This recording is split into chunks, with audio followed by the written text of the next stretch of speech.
वालेकुम अस्सलाम, thank you very much. Okay हो गया। सो जी बेटा ठीक है। यूसुफ, मैंने आपको लेक्चर रिकॉर्ड करने के लिए अलाउ कर दिया है। हैदर, आपको भी शायद लेक्चर रिकॉर्ड करने के लिए अलाउ कर दिया गया है। ठीक है। सो अभी हम अपना लेक्चर स्टार्ट करते हैं, जिसमें कि हम क्या पढ़ रहे थे आपके सामने है। स्क्रीन के टाइटल के ऊपर हमने लिखा है कि ओ और ए दोनों लेवल्स की क्लास है, जिसमें हम इलेक्ट्रिकल सर्किट्स सीख रहे हैं। इलेक्ट्रिकल सर्किट्स में हम इनफैक्ट कॉम्बिनेशन ऑफ रेजिस्टर्स पढ़ रहे थे। और यस एग्जैक्टली, आपको एक होमवर्क दिया गया था। उस होमवर्क को जरा मैं क्विक रिव्यू करना चाहता हूँ, उसको एक क्विक रिवीजन करते हैं। ठीक है, मुझे प्लीज तस्वीर भेज दीजिए कि क्या दो सर्किट्स थे जो मैंने आप लोगों को भेजे हुए थे। जरा जल्दी से अगर एक तस्वीर भेज देंगे। बेटा अभी जो पढ़ा रहा हूँ प्लीज उसको फॉलो करिए, वो भी आप ही के सिलेबस का हिस्सा है। ठीक है, जैसे ही ये खत्म होता है मैं वो वेव्स पे चला जाऊंगा वापस। ठीक है, जो होमवर्क भेजा था, चले जी मिल गया जी। होमवर्क में आपको दो सर्किट्स थे। जो सबसे पहला सर्किट था उसमें 10 और 20 जो है वो सीरीज में है। 10 और 20 जो है वो सीरीज में लगे हुए थे। कैसे? ये जो पहला आर है दैट वाज 10 ओम्स। इसके साथ जो दूसरा वाला है R2, what is it? It is 20 ohms. ये दोनों सीरीज में थे। और इनका जो नेट रिजल्ट था, इनका जो जो थर्ड था R3 दैट वाज 30 ओम्स। वो इन दोनों के नेट रिजल्ट के साथ क्या था? वो इन दोनों के नेट रिजल्ट के साथ जो है वो पैरेलल में था। और यहाँ पे इनका एक कनेक्शंस लगे हुए थे। यहाँ पे वो जॉइंट कनेक्शन है। यहाँ पे आपके पास स्विच है। और यहाँ पे आपके पास जो है वो बैटरी है। बैटरी वही, इसका टोटल वोल्टेज जो था कितना था? 240 वोल्ट था। इसका टोटल वोल्टेज जो था दैट वाज 240 वोल्ट्स। ठीक है, अच्छा नाउ व्हाट? सुनिएगा प्लीज गौर से।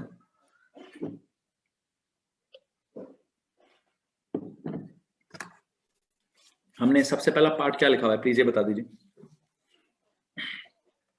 ये बताएंगे इस सवाल का जो सबसे पहला पार्ट है, प्लीज वो बता दीजिए क्या है। कि जी आर नेट निकालना है। ओके जी, आर नेट निकालने के लिए मैं अगर सर्किट को सिंप्लीफाई करूं, ऊपर वाले ये दो 10 और 20 ये दोनों आपस में क्या है सर? ये दोनों आपस में सीरीज में हैं। अगर ये दोनों आपस में सीरीज में हैं तो प्लीज मुझे बताइए इनका नेट रिजल्ट क्या होगा? 10 और 20 30 ओम्स। ठीक है, 30 ohms, ओके हो गया। इफ दिस इज 30 ohms, ये जी आर जो भी इसका रिजल्ट है R1 और R2, वो नीचे क्या था? That is R3 that is also 30 ohms। Okay जी,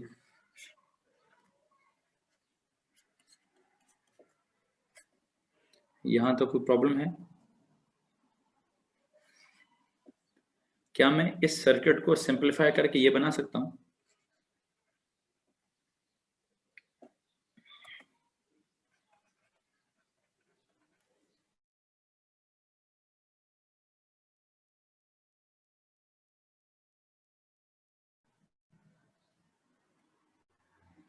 जी भाई जवाब दीजिए। उन दोनों सीरीज को ऐड करके 30 हो गया। अब ये 30 और 30 का अगर मुझे नेट रिजल्ट निकालना है, इन दोनों 30s का अगर मुझे नेट रिजल्ट निकालना है, तो प्लीज बताइए वो मैं कैसे निकालूंगा? वो कैसे निकलेगा? ये दोनों सीरीज में है कि पैरेलल में है? आई होप यू नो कि सर ये दोनों किस में जी? ये दोनों पैरेलल में है। अगर ये दोनों पैरेलल में है तो इसका कैसे नेट रिजल्ट निकलेगा? इसका कैसे नेट रिजल्ट निकलेगा? रेसिप्रोकल्स को ऐड करके। बिल्कुल ठीक है जी। 1/30 plus 1/30, 1/30, 1/30 is equal to 1/r net. तो 1/r नेट किसके बराबर हो गया? 1/30 plus 1/30 2/30। 2/30 is 1/15। So r net का जवाब क्या आता है? 1/r net is equal to 1/15। तो r net is equal to 15 ohms। ठीक है, क्या इसमें किसी को परेशानी है? एनीवन? तो इन दोनों का रिजल्ट क्या है? क्या मैं इस सर्किट को सिंप्लीफाई करके कह सकता हूँ कि जो पूरे सर्किट का जो आर नेट है या जो आर टी है वो कितना है जी, दैट इज 15 ओम्स, ठीक है। और ये जो बैटरी है वो है 240 वोल्ट की। टोटल वोल्टेज इज इतना जी भाई, इसका स्विच जोड़ दें यहाँ से, इसका भी स्विच जोड़ दें यहाँ से। This is VT and this VT is equal to क्या, 240 वोल्ट्स। जी भाई, कुछ सवाल पूछना तो पूछ लीजिए, कुछ सवाल पूछना है तो प्लीज पूछ लीजिए। मुझे उम्मीद है जो मैंने समझाना था वो मैं आपको समझा चुका, ठीक है। अब अगला पार्ट क्या था बच्चों, प्लीज बताइए। इसी सवाल का अगला पार्ट क्या है?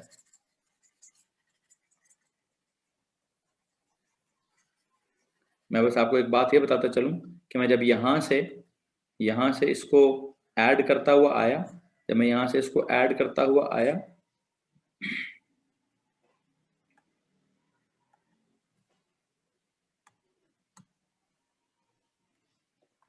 दो सेकंड रुकिएगा।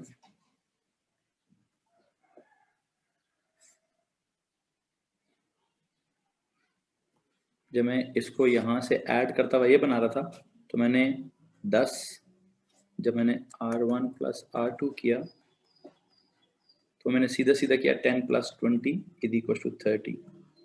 लेकिन जब मैं इसको यहाँ से ये सिंप्लीफाई कर रहा था तो यहाँ मैंने 1/30 प्लस 1/30 करके क्या किया, 1/r नेट किया, जिसका जवाब तो मेरे पास 1/15 आया। लेकिन उसमें से मैंने r नेट का जवाब क्या निकाला, r नेट का जवाब 15 निकाल दिया, ठीक है। मुझे उम्मीद है इसमें किसी को परेशानी नहीं है। अच्छा, अब जो पार्ट 2 आपसे पूछा गया था पार्ट 2 आपसे क्या पूछा गया था जी, टोटल करंट निकालें, टोटल करंट निकालें। ये तो आपका पार्ट 1 चल रहा है, ये तो मैंने अभी आपको पार्ट 1 कराया कि टोटल रेजिस्टेंस निकालें।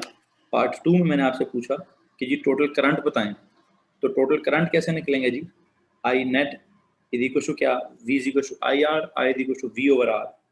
आई net is equal to total V net over R net. Can you please tell me the values? V net is 240, R net is 15. So what is the answer? 240 over 15. It is 16 amperes. It is 16 amperes. तो अब ये बात बड़ी गौरतलब है कि यहाँ से कितना करंट निकल रहा है।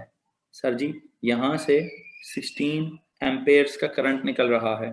अच्छा एक काम करता हूँ, ये तो आप इस सर्किट को सिंप्लीफाई करके आपने ये बना दिया, फिर इस वाले को सिंप्लीफाई करके आपने ये बना दिया। अब अगर मैं कहूँ मैंने अब वापस करना है सारा डेटा, अब अगर मैंने डेटा रिवर्स करना है, डेटा रिवर्स करने का मतलब क्या है, यहाँ पे आपने 240 वोल्ट की क्या निकाली थी, मतलब वो तो निकाली तो नहीं, तो थी बैटरी 240 वोल्ट 16 एम्पेयर्स, ओके। जब ये करंट यहाँ जाएगा 16 एम्पेयर्स का, तो प्लीज बताइए क्या होगा, थोड़ा सा ऊपर चला जाएगा और थोड़ा सा नीचे चला जाएगा। अगर आप इन दोनों रास्तों को देखें, अगर आप इन दोनों रास्तों को देखें तो प्लीज एक बात बताइए, इसकी रेजिस्टेंस कितनी है 30, इसकी भी रेजिस्टेंस कितनी है 30। आप बजाय इसके कि लंबे चौड़े असूल लिखवा के समझाऊं, मुझे लगता है मैं अगर डायरेक्टली भी बोलता जाऊं तो आपको समझ आ जाएगा। मुझे बताइए पैरेलल सर्किट में क्या चीज डिस्ट्रीब्यूट होती है, बच्चों जरा प्लीज जवाब दीजिएगा कि पैरेलल सर्किट में क्या चीज डिस्ट्रीब्यूट होती है। जी ठीक हो गया जी सर, पैरेलल सर्किट में क्या होता है, करंट डिस्ट्रीब्यूट होता है, ओके। तो ये 16 एम्पेयर का करंट है। अच्छा वैसे एक बात बताएं, इन दोनों के अक्रॉस, इस पॉइंट और इस पॉइंट के अक्रॉस वोल्टेज कितना होगा। सर पैरेलल वाले में वोल्टेज तो सेम होता है, पैरेलल वाले में वोल्टेज तो सेम होता है, तो वोल्टेज तो 240 ही होगा, ठीक है। ये काम तो आसान हो गया ना, ये काम तो आसान। अगर यहाँ पे मैं वोल्ट मीटर लगाता, अगर मैं यहाँ पे इन दोनों के अक्रॉस एक क्या लगाता जी, वोल्ट मीटर लगाता, तो वैल्यू क्या देता, वो वैल्यू देता 240 वोल्ट की। लो जी कटा तो खत्म हुआ, वोल्टेज तो सेम है, वोल्टेज तो दोनों के अक्रॉस सेम है। अच्छा अब करंट क्या हो रहा है, करंट क्या हो रहा है जी, करंट क्या हो रहा है, करंट डिस्ट्रीब्यूट होगा। करंट डिस्ट्रीब्यूट होगा। ओके, ओरली करूं या सॉल्व करके बताऊं? बच्चों आप में से कोई मुझे ओरली जवाब बता सकता है? सर ये भी 30 है, ये भी 30 है, तो आधा आधा हो जाएगा। आधा आधा होने का मतलब क्या है? सर आधा करंट 8 एम्पेयर इधर चला जाएगा, आधा करंट 8 एम्पेयर इधर चला जाएगा जी। और अगर आप ये डायरेक्टली नहीं कर पा रहे, अगर आपसे डायरेक्टली नहीं होता, तो आप वो V = IR या I = V/R का फॉर्मूला लगा के कर दो। अच्छा, फिर यहाँ से 8 एम्पेयर वापस निकलेगा, फिर यहाँ से 8 एम्पेयर वापस निकलेगा, और आपकी इत्तला के लिए अर्ज ये है कि यहाँ से जमा होके यहाँ पे आके वापस कितना आएगा? वापस 16 एम्पेयर्स का आएगा, वापस 16 एम्पेयर्स का आएगा। तो क्या इस सर्किट की सारी चीजें आपको समझ आ गई? क्या इस सर्किट की सारी चीजें आपके सामने हैं? बिल्कुल है सर। इसी तरह अगर मैं आप वो वाला डेटा वापस इस पर लगाऊं, इधर कितना एम्पेयर है जी? 16 एम्पेयर्स। इधर कितना है जी? 16 एम्पेयर्स। यहाँ पे कितना एंटर हुआ है जी? 16 एम्पेयर्स। लेकिन यहाँ से कितना गया था सर? 8 एम्पेयर ऊपर गया था। यहाँ से कितना गया था? 8 एम्पेयर इधर गया था। यहाँ से लेकर यहाँ तक जो वोल्ट मीटर लगी थी उसने क्या वैल्यू दी? 240 वोल्ट। तो R3 के अक्रॉस जो V3 था, what was V3? What is V3? It is 240 volts. लेकिन ये जो R1 है, इसके अक्रॉस अगर मैं V1 निकालूं तो प्लीज बताइए क्या होगा? ये तो इस पॉइंट से लेकर इस पॉइंट तक, इस पॉइंट से इस पॉइंट तक का सीन क्या है? ये तो इस पॉइंट से इस पॉइंट तक का सीन ये है कि सर टोटल 240 है। तो ये जो दो सीरीज में है, सीरीज वालों के क्रॉस क्या चीज डिस्ट्रीब्यूट होती है? प्लीज ये बता दीजिए। ये जो दो R1 और R2 है, ये सीरीज में है, इनके अक्रॉस करंट तो सेम होता है। ये 8 एम्पेयर है, ये भी 8 एम्पेयर होगा, ये भी 8 एम्पेयर होगा। लेकिन करंट का तो चलो सीन क्लियर हो गया। एक सीन रह गया वोल्टेज का। R1 के अक्रॉस वोल्टेज और R2 के अक्रॉस वोल्टेज क्या सेम होगी? क्या सेम होगी? नहीं सर, सीरीज में वोल्टेज डिफरेंट होता है, मतलब वोल्टेज डिस्ट्रीब्यूट होता है। क्या होता है जी? सर सीरीज में वोल्टेज डिस्ट्रीब्यूट होता है। करो जी डिस्ट्रीब्यूट, कैसे करेंगे? वो जो वो कौन सा है, क्या नाम है यार उसका? डायरेक्ट निकालो। V1 = I1 into R1। Please बताइए what is I1 into R1? I1 is 8, R1 is 10। कितना हुआ? 80। तो यहाँ पे what is V1? V1 is 80 volt. What is this V2? What should this V2 be? Sir इसका भी जरा फॉर्मूला लगा के चेक करें। V2 = I2 into R2। I तो इसमें भी 8 है, R कितना है इसका? 20 है, तो 8 into 20 इट इज 160। अच्छा, वैसे अगर आप 80 और 160 को ऐड करेंगे तो कुल मिला के फिर इस लाइन पे इस पॉइंट से इस पॉइंट तक कितना आएगा? 240। तो आपको नहीं लगता कि आपको हर रजिस्टर के अक्रॉस करंट और वोल्टेज की अंडरस्टैंडिंग हो गई है? आपको हर रजिस्टर के अक्रॉस करंट और वोल्टेज की अंडरस्टैंडिंग हो गई है?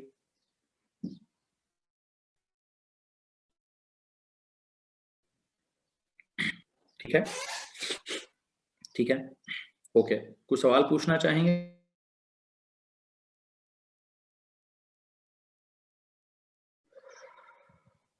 नो?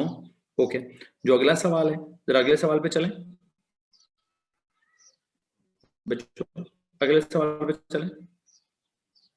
ओके, नेक्स्ट जो मैंने आपको क्वेश्चन दिया था, मैं उसकी तस्वीर देख लूं कि उसमें कौन से दो पैर, 10 और 20 जो थे वो पैरेलल में थे, और 30 वाला जो था, 30 वाला था वो सीरीज में था। This was R1 which was 10 ohms.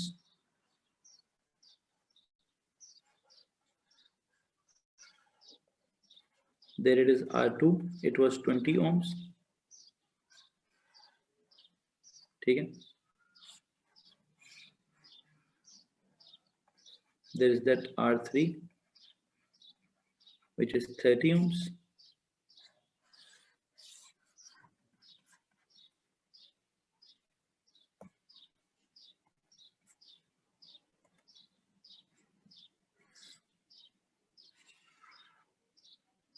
हाँ जी, सबसे पहला काम तो है जी नेट रेजिस्टेंस अगर आपने इसकी निकालनी है तो प्लीज बताइए कि सबसे पहले किसका नेट निकालूं।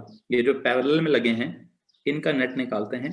1/r net is equal to 1/r1 plus 1/r2 which will be 1/10 plus 1/20। इसको अगर मैं कैलकुलेटर में सीधा सीधा पुट करूं 1 नीचे 20 1/10 प्लस क्या जी plus 1/10 plus 1/20, so it comes out to be 3/20, 3/20. Now when it is 3/20, तो R net कितना आया? उन दोनों का R net कितना आया? 20/3. 20 divided by 3 comes out to be 6.66667. ये जो R1 plus 2 है, its value is 20/3 ohms. ठीक है, फिर जो R3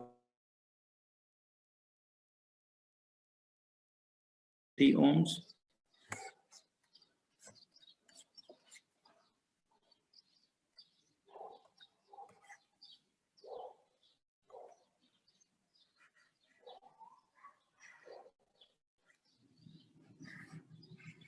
ये हो गया। अब अगर आप इसका भी नेट रेजिस्टेंस निकालेंगे, पूरे सिस्टम का आर नेट निकालने की कोशिश करेंगे, तो जरा प्लीज उसको देखिएगा कि क्या जवाब आएगा। इधर से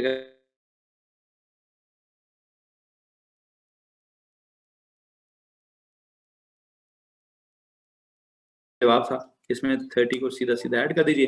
what do you get? You get 110/3 ohms। ठीक है, दिस इज RT और R net, this is 110/3 ohms। Total तो ये 240 वोल्ट था, ये भी 240 वोल्ट था, ये भी 240 वोल्ट था। तो लो जी, नेट रेजिस्टेंस में किसी को प्रॉब्लम है? नेट रेजिस्टेंस में क्या किसी को कोई प्रॉब्लम है? यहीं से अगर मैं वापस चलूं पार्ट बी के लिए, तो what was part B? Part B was कि सर जी क्या कैलकुलेट करें?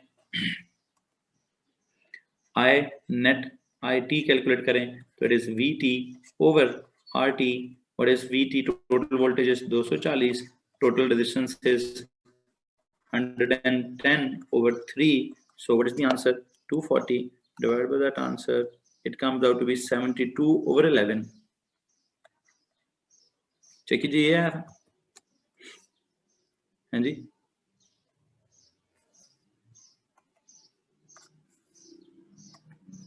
टोटल करंट जो आ रहा है आपके पास दैट इज 72/11 एम्पेयर, जिसके अगर आप डेसिमल्स चेक करें तो 6.5454 6.545 एम्पेयर्स का करंट आपके पास आता है। तो यहाँ से कितना करंट निकला जी? यहाँ से कितना करंट निकला भाई? I hope you can see कि यहाँ से सर 72/11 एम्पेयर्स का करंट निकला। तो टोटल करंट आपको पता चल गया। किसी को मसला तो हाथ खड़ा कर दीजिए। है जी, अब अगर आप वापस जाएं सिंपल सर्किट से, इधर आए कि 240 वोल्टेज था, यहाँ से 72/11 एम्पेयर्स का करंट निकला, जिसको आप डेसिमल्स में भी लिख सकते थे। तो इसमें कितना करंट गया? सर करंट तो इधर दोनों का सेम ही होगा, 72/11 एम्पेयर इधर, 72/11 एम्पेयर इधर, और यहाँ से एग्जिट भी 72/11 एम्पेयर, यहाँ से भी 72/11 एम्पेयर करंट जाएगा। ओके, मुझे पता करना है कि इसके अक्रॉस वोल्टेज कितनी है। सीरीज है ना दोनों, तो सीरीज में वोल्टेज क्या होता था? डिस्ट्रीब्यूट, इसका वोल्टेज अलग होगा, उसका वोल्टेज अलग होगा। है जी, तो जरा प्लीज दोनों का वोल्टेज निकालने की कोशिश करते हैं। इसका वोल्टेज आएगा V is equal to IR। ठीक है, दिस इज वोल्टेज अक्रॉस जो भी है 1 + 2, वोल्टेज अक्रॉस 1 नहीं, voltage across 1 + 2, V is equal to IR। तो I कितना है? I इज 72/11 इंटू R कितना है? R is 20/3। जरा प्लीज इसको चेक कीजिए, 72 multiply by 20 divided by 11 into 3, 480/11। कितना जवाब आएगा जी? 480/11 के वोल्ट्स यहाँ कंज्यूम हो गए। इसी तरह यहाँ कितने वोल्टेज कंज्यूम होंगे, उसके लिए करें जी 72 multiply by 30 divide by 11, 202,160/11 volts यहाँ आ गए। इसको और उस दूसरे वाले को प्लस करके चेक करिए, 480 डिवाइड बाई 11 वाले को, इस वैल्यू को और इस वैल्यू को चेक करेंगे तो दोबारा 240 ही आएगा। मुश्किल सिर्फ ये पेश आ रही होगी कि सर वो फ्रैक्शंस में आप कैरी कर रहे हैं, क्या पता आपने डेसिमल्स में किया हो। ऐसा मुझे लगता है डेसिमल्स में राउंड हो जाएगा तो राउंडिंग से थोड़ा सा मसला हो जाएगा, राउंडिंग से शायद थोड़ा मसला हो जाएगा। खैर, उस डेटा को उठा के यहाँ फिट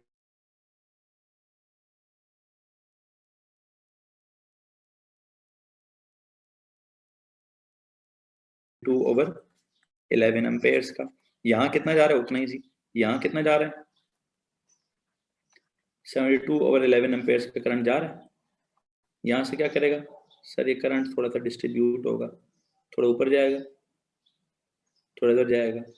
खैर वैसे मुझे बात बताएं, जब वो वहां से इधर आएगा, वहां से इधर आएगा, प्लीज बताइए यहाँ से आगे कितना जाएगा। जितना भी ऊपर स्प्लिट हुआ वो यहाँ से वापस आ जाएगा ना, फिर जो नीचे स्प्लिट हुआ वो यहाँ से फिर वापस आ जाएगा। तो अल्टीमेटली डोंट यू थिंक कि दोबारा ऐड अप होकर जितना इस पॉइंट में एंटर होता है उतनी इधर से एग्जिट होगा। कितना ये 72/11 एम्पेयर्स। तो इसका करंट तो आपको पता है, इसमें से एग्जिट भी कितना होगा, वही 72/11 एम्पेयर्स। इधर भी 72/11 एम्पेयर्स, इधर भी क्या आएगा 72/11 एम्पेयर्स। ठीक है।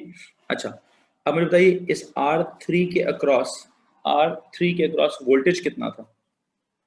सर वो तो हमने निकाला हुआ है पीछे, कितना 2160 2 ओवर क्या ओवर 11 वोल्ट। ये तो इसका मतलब है R3 में करंट कितना है हमें वो भी पता है, R3 के अक्रॉस वोल्टेज कितना कंज्यूम हुआ हमें वो भी पता है। अच्छा, R1 और R2 का जो कलेक्टिव वोल्टेज है, दोनों पैरेलल में है तो पैरेलल में वोल्टेज सेम होता है। इन दोनों का वोल्टेज कितना है सर, इन दोनों का वोल्टेज है 480/11 वोल्ट से जो हमने निकाला था ना, ये R1 और R2 का कलेक्टिव वोल्टेज निकाला था। ये यहाँ पे उठा के रख दो, फिर करंट निकालो जी। यहाँ चूंकि करंट डिस्ट्रीब्यूट हो रहा है तो अगर आपने यहाँ I1 निकालना है तो I1 is equal to V1/R1। V1 is 480/11 divide by R1 is 10। तो प्लीज बताइए इसका क्या जवाब आता है। It will be 48/11 ampere. यहाँ से कितना जाएगा, अगर आपने I2 निकालना है, I2 is equal to V2/R2। क्या इक्वेशन बनेगी, V2 is once again इधर 480/11 वोल्ट्स हैं और R2 is 20। प्लीज क्या करिए, put the values, you will get the answer. वो क्या आएगा, I believe it will B 24/11 volts. अपने आंसर्स कंफर्म कर लीजिए भाई, अपने आंसर्स कंफर्म कर लीजिए। हमने एक एक रेजिस्टर का वोल्टेज भी निकाल लिया, एक एक रेजिस्टर का करंट भी निकाल लिया, टोटल करंट भी निकाल लिया, टोटल रेजिस्टेंस भी निकाल ली। आई थिंक मैंने इनके ऊपर ही हर चीज को निकाल लिया है। आप में से किसी को किसी भी पार्ट में अगर प्रॉब्लम है तो प्लीज सवाल पूछ लीजिए।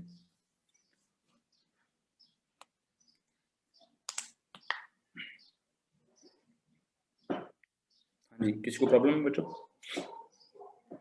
Anyone say yes or no? There is no problem, so I will be proceeding to the next topic. Okay, so ये आपको एक थोड़ा कॉम्प्लेक्स सा सर्किट सॉल्व करने को दिया गया था जिसमें कुछ मिक्स्ड ही था, मतलब दो चीजें सीरीज में तीसरी पैरेलल, या फिर दो चीजें पैरेलल में तीसरी सीरीज में, समथिंग लाइक दैट। ठीक है, खैर जो भी है, आई होप आपने सबसे पहले क्या किया होगा, टोटल रेजिस्टेंस निकालने का तरीका समझ आया होगा, फिर टोटल करंट निकाली होगी, फिर वो एक एक चीज के ऊपर अप्लाई किया होगा। आई होप हो गया होगा। अगले पेज पे जा सकता हूँ जी। जी तो बच्चों, यहाँ तक किसी को प्रॉब्लम? ओके, ये अभी तक आपका होमवर्क रिवाइज हुआ है। जहाँ तक ताल्लुक है हमारे आज के नेक्स्ट लेक्चर का, कि आज मैंने आपको क्या पढ़ाना है, तो उस पर ज़रा प्लीज़ गौर करिएगा कि आज हमने आपको क्या पढ़ाना है। देखिए, मैं आपको काफ़ी दिनों से अप्लायंसेस को रेजिस्टर्स का नाम देके पढ़ा रहा था। आज मैं आपको थोड़ी सी फर्दर डिटेल ऑफ रेजिस्टर्स देना चाहता हूँ। फर्दर डिटेल ऑफ रेजिस्टर या रेजिस्टेंस, या उसमें एक लफ्ज है रेजिस्टिविटी, है नी। तो प्लीज हेडिंग देंगे आज के लेक्चर के लिए। आज के लेक्चर की आपने हेडिंग देनी है फर्दर डिटेल ऑफ रेजिस्टर्स। अच्छा, और resistance.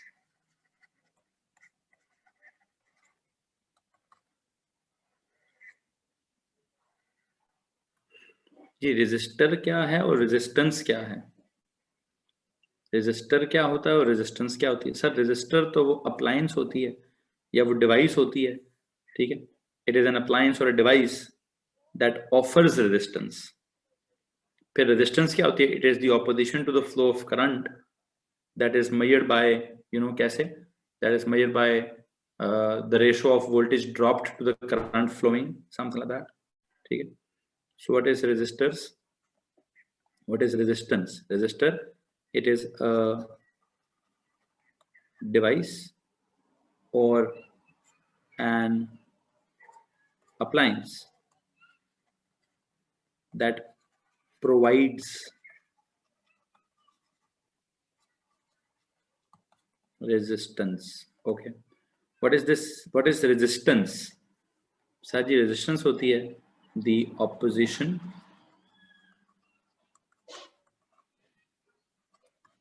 to the flow of current due to which voltage is dropped when current passes through it, and due to which voltage dropped when current passes. So voltage dropped divided by current passing, ठीक है। voltage dropped to the current passing की जो ratio है, इस ratio को हम क्या कहते हैं? ठीक है, current passing. voltage drop to the current passing, इनकी जो रेशो होती है, their ratio is basically this resistance. What is resistance? ठीक है, ये हो गया।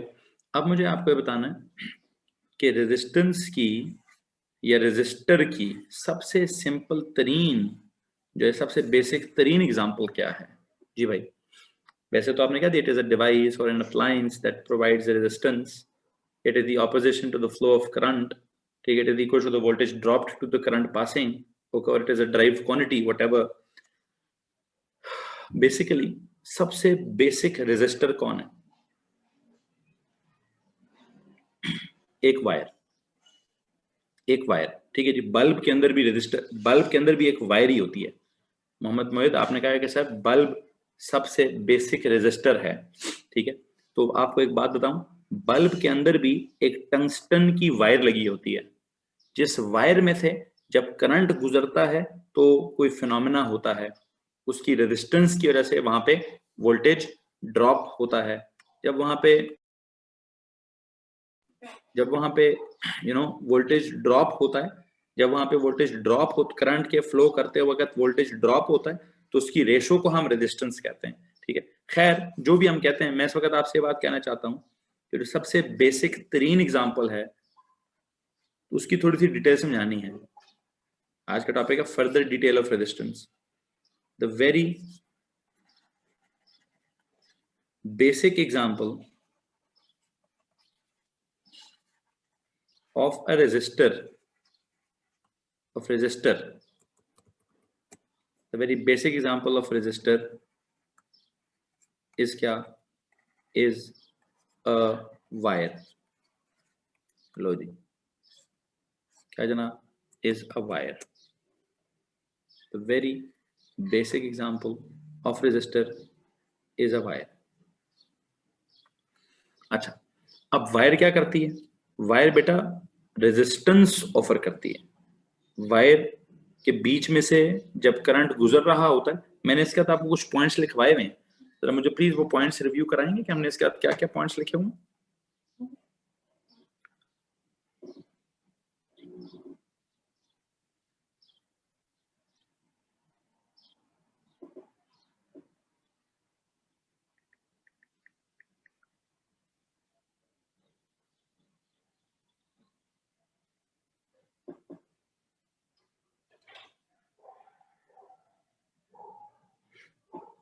काम करिए प्लीज, वो जो मैंने आपको एक डब्बा सा बना के भेजा था जिसमें हम नोट्स लिख रहे थे, फिर मैंने वो नोट्स कंप्लीट करके भी आपको भेजे थे, उसमें मैंने वायर का तैयार लिखा हुआ है।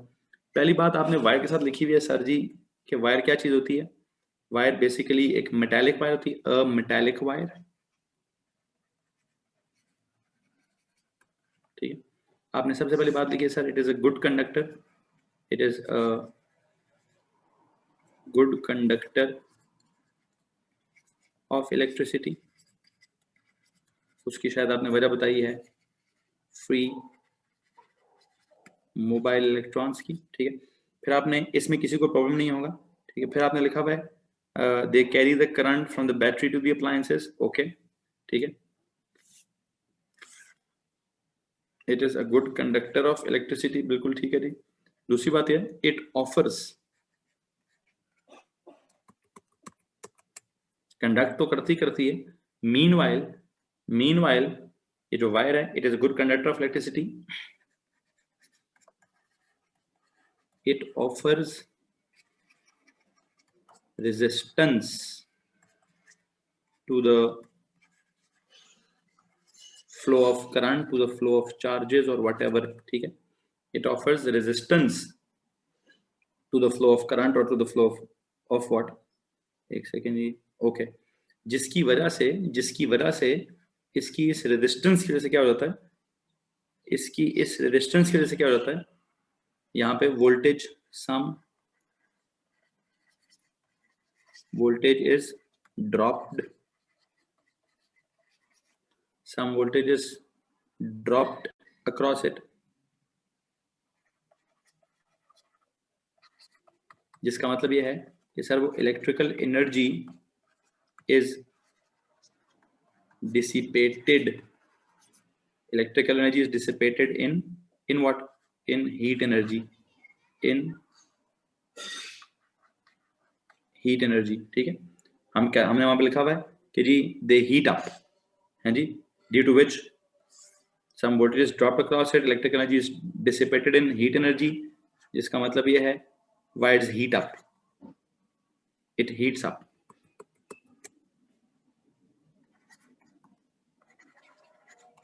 it heats up। अब हम क्या चाहते हैं, हम ये चाहते हैं कि जब हम वायर को इस्तेमाल करें हीटर में, जब हम वायर को इस्तेमाल करें हीटर में तो बहुत ज्यादा हीट अप होना चाहिए। लेकिन जब हम वायर को इस्तेमाल करें सिर्फ करंट को कैरी करने में, सिर्फ करंट को कैरी करने में, तो हम चाहते हैं उसकी रेजिस्टेंस बहुत कम होनी चाहिए।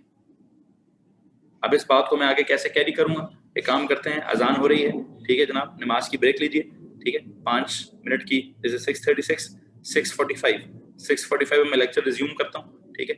6:45 पे जाके आपको इसके बारे में जरा मजीद डिटेल समझाते हैं, ठीक है। नमाज जल्दी से पढ़ लीजिए, नमाज की ब्रेक के बाद हम आगे लेक्चर को कैरी करेंगे, ठीक है। Thank you.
जी तो बच्चों, हेलो एवरीवन, अस्सलाम वालेकुम and welcome back to the class. I hope आप लोगों को ऑडियो वीडियो ठीक से आ रही होगी और जो स्क्रीन है ये शेयर हो रही होगी। अगर सब सीन ओके चल रहा है तो एक छोटा सा मैसेज करेंगे प्लीज। ओके, मुझे प्लीज बताइए कि हम लोग क्या पढ़ रहे थे। आपके सामने है कि हम लोग अभी आपको मैं आपको फर्दर डिटेल ऑफ रजिस्टर्स पढ़ा रहा था और इस फर्दर डिटेल ऑफ रजिस्टर्स में मैंने आपको कहा यार the very basic example of a resistor is a wire, of a resistor is a wire. ठीक है, अब वायर के बारे में हमने क्या कहा कि wire is a good conductor of electricity because of presence of free mobile electrons. ठीक है, लेकिन अब सिचुएशन ये है कि it offers resistance to the flow of current, जिसकी वजह से some voltages dropped across it. That is, electrical energy is converted primarily into heat energy, due to which it heats up. ठीक है, so it can be used in heaters. Since it heats up, तो आप यहाँ पे एक और लफ्ज लिख सकते हो, it can be used in बल्कि छोड़ो, बल्कि it is used in heaters। ये तो इसका यूज है। अगर आप हीटर्स में इसको यूज करेंगे तो मैंने आपको कहा था कि आप चाहेंगे कि इसकी जो रेजिस्टेंस है, जिसकी रेजिस्टेंस है वो क्या हो, वो ज्यादा से ज्यादा हो। क्या चाहेंगे भाई कि इसकी जो रेजिस्टेंस है वो ज्यादा से ज्यादा हो। अब मैं आपको बताना चाहता हूं कि इसकी जो रेजिस्टेंस है इट डिपेंड्स अपॉन क्या, it depends upon the nature, it depends upon the type of material and the dimensions of the wire. जो रेजिस्टेंस है, ये आज का जो लेक्चर है, आज के लेक्चर में ये बात है कि जी इट्स, एक तो हमें पता चल गया it offers resistance, okay agreed with this. अब जो मैं कहना चाहता हूँ ये कि इट्स रेजिस्टेंस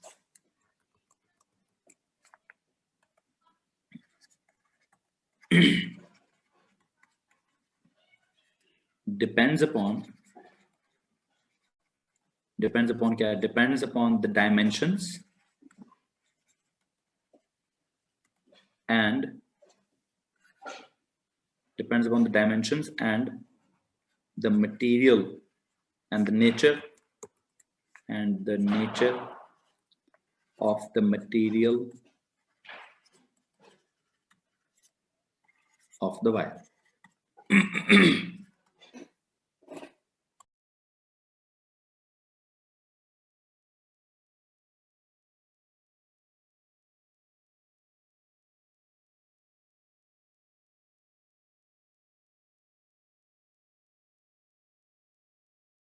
करती है, it depends upon the dimensions।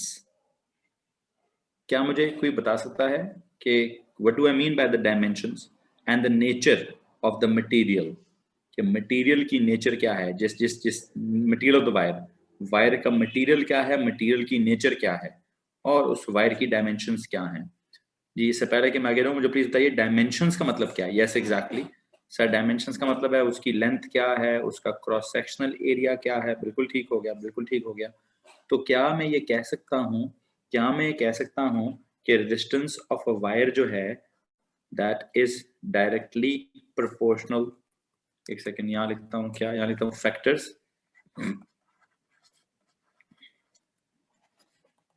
affecting the resistance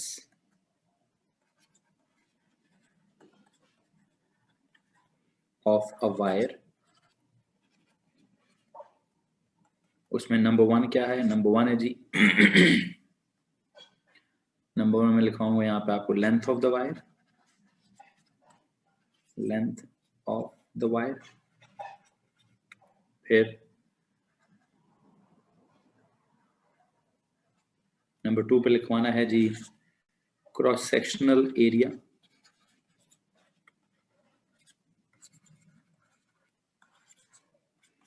of the wire. And number three पे पढ़ाना है रेजिस्टिविटी,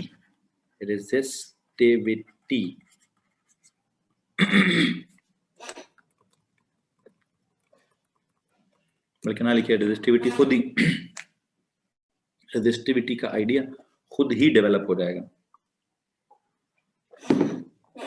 कैसे? 2 मिनट रुकिएगा, जरा गौर से सुनिएगा please. It depends upon factors affecting resistance. Length को क्या होना चाहिए भाई? देखिए, अगर आपने वायर की लेंथ यूज करनी है, लाइक 1 मीटर की रेजिस्टेंस ज्यादा होगी या 2 मीटर्स की रेजिस्टेंस ज्यादा होगी, 100 मीटर्स की रेजिस्टेंस ज्यादा होगी या 1000 मीटर्स की रेजिस्टेंस ज्यादा होगी, आपने करंट को, have you ever heard of the term line losses?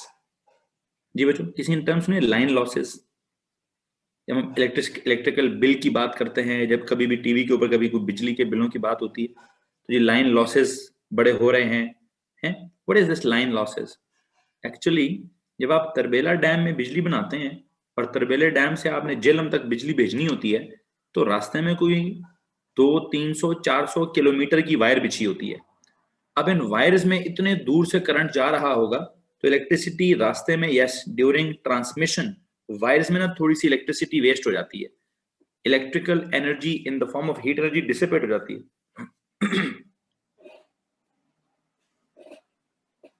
मैं बस ये चाहता हूं कि जितनी लंबी वायर होगी, आपका क्या ख्याल है उसकी रेजिस्टेंस के बारे में? आपका क्या ख्याल है सर? जितनी लंबी वायर होगी उसकी रेजिस्टेंस क्या होनी चाहिए? आई बिलीव उसकी रेजिस्टेंस उतनी ज्यादा ही होनी चाहिए, उसकी रेजिस्टेंस उतनी ज्यादा होनी चाहिए।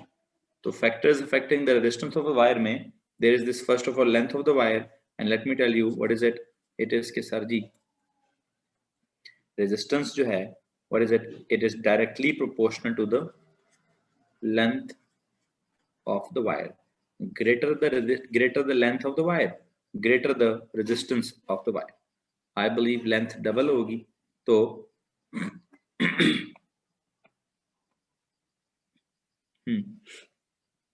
खयाम खान, मैंने कब कहा कि करंट को कुछ होगा?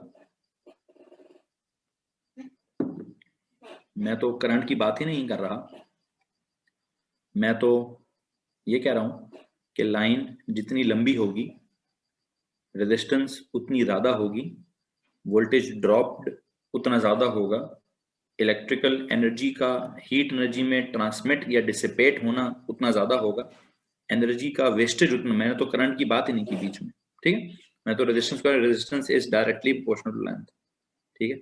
और जो अगली बात है, इसका जो एरिया के साथ ताल्लुक है वो बड़ा इंटरेस्टिंग है। वो डायरेक्टली प्रोपोर्शनल नहीं, वो इनवर्सली प्रोपोर्शनल है। देखो भाई, रेजिस्टेंस इज क्या? Resistance is not directly but inversely proportional to the cross sectional area. इसका मतलब क्या है? इसको समझाने के लिए मैं थोड़ा सा एक्सप्लेनेशन देना चाहूंगा। इसको समझाने के लिए मैं थोड़ी सी कुछ एक्सप्लेनेशन आपको देना चाहूंगा।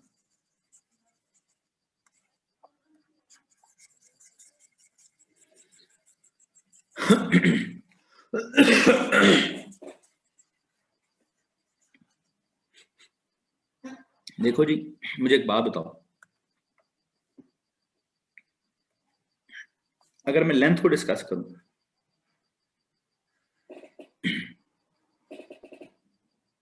इफ ऐसे इसकी लेंथ इतनी है, इस वायर की लेंथ है L, ओके, तो लेट मी टेल यू कि इसकी रेजिस्टेंस क्या होगी? इसकी रेजिस्टेंस होगी R। अगर आप एक वायर लेते हो जिसकी लेंथ क्या है? जिसकी लेंथ है 2L, हाँ जी, लेंथ कितनी है? इफ ऐसे इसकी लेंथ हो गई है 2L, तो आपका क्या ख्याल है कि इसकी रेजिस्टेंस क्या हो जाएगी? अभी अगर इस वाले की न्यू लेंथ जो है, इफ इट्स L डैश, इस लेंथ इस 2L, उसके मुकाबले में डबल है, तो इसकी resistance that is R dash, वो भी उसके मुकाबले में क्या होगी? 2R नहीं होगी जी। इसमें किसी को प्रॉब्लम? लेकिन मैं कहता हूं कि अगर हम क्रॉस सेक्शनल एरिया की बात करेंगे, इस एरिया की बात करें, ये कितनी वायर लें?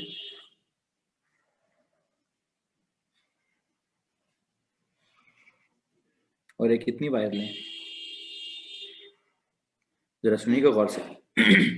इसमें से देखिए, जिसका एरिया, इसका अगर मैं कहता हूं इसका area is A, and if I say इसका एरिया जो है that is A dash, if I say it is 2A, if it is 2A, तो लेट मी टेल यू कि अगर इसकी रेजिस्टेंस है R, तो इसकी रेजिस्टेंस क्या होगी R dash, and that will be क्या, एरिया अगर डबल हो गया है तो रेजिस्टेंस क्या हो जाएगी, आधी हो जाएगी। इसकी रेजिस्टेंस आधी हो जाएगी, क्योंकि जितना ज्यादा बड़ा एरिया होता है, जितना ज्यादा बड़ा एरिया होता है,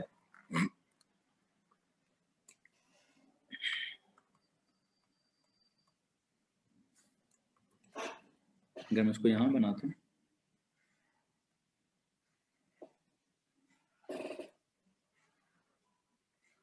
कि जी इसका क्रॉस सेक्शनल एरिया जो है वो A है, इसका cross sectional area A dash है, इसकी रेजिस्टेंस R है, इसकी रेजिस्टेंस R डैश है।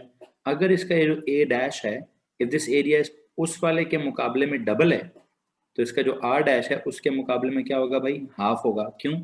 जितना ज्यादा क्रॉस सेक्शनल एरिया होता है उसके बीच में से इलेक्ट्रॉन्स का ट्रेवल करना उतना आसान होता है। लो जी जी भाई, जितनी पतली वायर होगी, जितनी पतली वायर होगी, हाँ लेंथ लेंथ दोनों की सेम है, इन दोनों की लेंथ ना छेड़ना भी। जिस तरह यहाँ लेंथ L है, ये भी लेंथ, इधर भी है लेंथ L है। ऊपर वाले में एरिया A था, इधर वाले में एरिया A, बल्कि एक सेकंड यार, मैं लेंथ और ऊपर सिर्फ लेंथ की बात कर रहा हूँ, नीचे सिर्फ एरिया की बात कर रहा हूँ। ऊपर लेंथ की बात हो रही थी, कीपिंग एरिया कांस्टेंट। यहाँ पे देखें नीचे एरिया की बात हो रही है, कीपिंग लेंथ कांस्टेंट। ठीक है, ठीक है जी। सो अब आपने इस बात को समझना है ऐसे कि सर जब क्रॉस सेक्शनल एरिया ज्यादा होता है, जब क्रॉस सेक्शनल एरिया ज्यादा होता है तो यू नो व्हाट हैपेंस, बताएंगे प्लीज। सर जब क्रॉस सेक्शनल एरिया ज्यादा होता है तो इलेक्ट्रॉन्स पर यूनिट एरिया ज्यादा हो जाते हैं। तो इलेक्ट्रॉन्स जब ज्यादा होते हैं तो इलेक्ट्रॉन्स को, बल्कि चलो आसान सी बात है जी सर, इलेक्ट्रॉन्स को ना ड्रिफ्ट करने में आसानी होगी, इलेक्ट्रॉन को यहाँ से वहां मूव करने में आसानी होगी, ज्यादा इलेक्ट्रॉन्स मूव कर सकेंगे। ठीक है, जब ज्यादा इलेक्ट्रॉन्स, मैं इसकी लंबी चौड़ी, इसका ना आपके एएस में एक और प्रूफ भी है। एएस वाले जरा इस बात को सुने।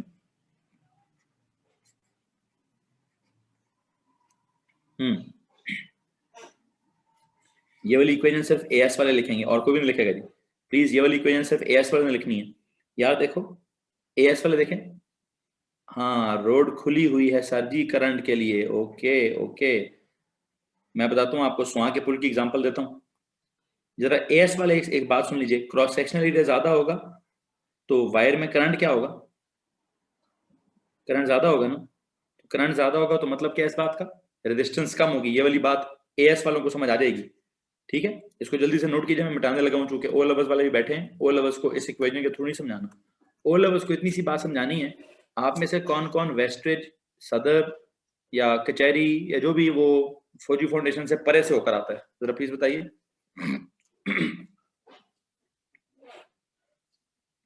आप में से कौन कौन बहरिया एकेडमी आने के लिए वो वहां से थोड़ा दूर से आता है। Can you show the equation again. आपको पता है मोहम्मद अली, आपको इक्वेशन पता है, पिछले पेज पे जाके ढूंढ लीजिए। चलो जो वेस्टेज से आते हैं, जो सदर से आते हैं, कचहरी से, ओके पुत्र जी। अब जब आप वहां से आएंगे, अब जब आप वहां से आएंगे तो पता क्या होगा, आपका दिल खुश होगा, है जी। पहले जब आप आते थे, स्वां के पुल पे फंसते थे, वहां पे बड़ी बोटल नेक होती थी, बड़ा पतला सा वो एक स्वां का पुल था, और वहां पे हर रोज रश रश पे रश, रश पे रश होती थी।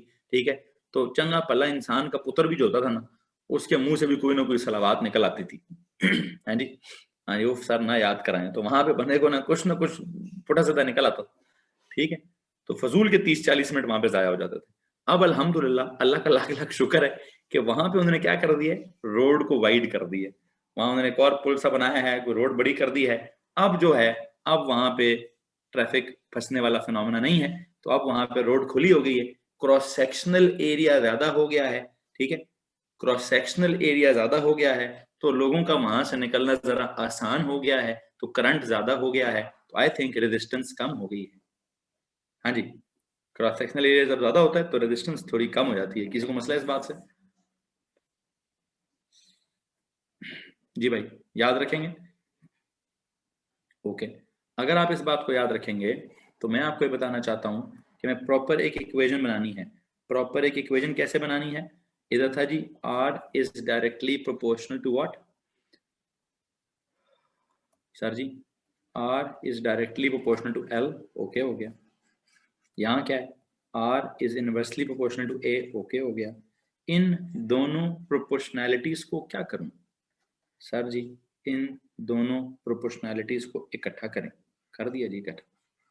अब जब आप इकट्ठा कर लेते हैं तो प्रोपोर्शनैलिटी को हमने क्या करना होता है, बताएंगे प्लीज। प्रोपोर्शनैलिटी को हमने इक्वालिटी में कन्वर्ट करना होता है। जब हम प्रोपोर्शनैलिटी को इक्वालिटी में कन्वर्ट करते हैं तो क्या होता है, एक कांस्टेंट आता है। आपको एक बात बताऊं, इस सिचुएशन में कांस्टेंट का सिंबल के नहीं है, इस सिचुएशन में कांस्टेंट का सिंबल है रो। थोड़ा स्टाइलिश सा पी, डेंसिटी वाला सिंबल है जी, L upon A, rho L upon A, rho L upon A। लो जी, rho L upon A। What is this, यहाँ पे प्लीज इसको अंडरलाइन कर लीजिए। लेंथ का आपको पता है क्या होता है, क्रॉस सेक्शनल एरिया का आपको पता है क्या होता है, रेजिस्टेंस का आपको पता है क्या होता है। यहाँ पे रो क्या चीज है, it is the resistivity. Yes exactly, yes exactly. इसको हम क्या कहते हैं जी, हम इसको यहाँ पे जब हमने नया कांस्टेंट पढ़ा है, व्हाट इज दिस नया कांस्टेंट, इस रो को अंडरलाइन करके, इस रो को अंडरलाइन जब आपने कर लिया तो उसके नीचे दो चीजें लिखिए। सबसे पहली चीज लिखिए, what is it, it is constant of proportionality, ठीक है। और दूसरी चीज क्या लिखिए, दूसरी चीज क्या लिखिए, एक तरफ लिखिए कांस्टेंट ऑफ प्रोपोर्शनैलिटी और दूसरी तरफ लिखिए जनाब क्या, रेजिस्टिविटी। क्या लिखेंगे, ये रेजिस्टर भी नहीं है, ये रेजिस्टेंस भी नहीं है, रेजिस्टिविटी है, रेजिस्टिविटी, ठीक है। जो कि डिपेंड करती है किसके ऊपर, जो कि डिपेंड करती है, depends upon the nature of the material, depends upon the material, depends upon the material, कि वो मटेरियल कैसा है। This is known as resistivity. पढ़ते इसको क्या है, पढ़ते इसको क्या है, RHO, रो रो रो।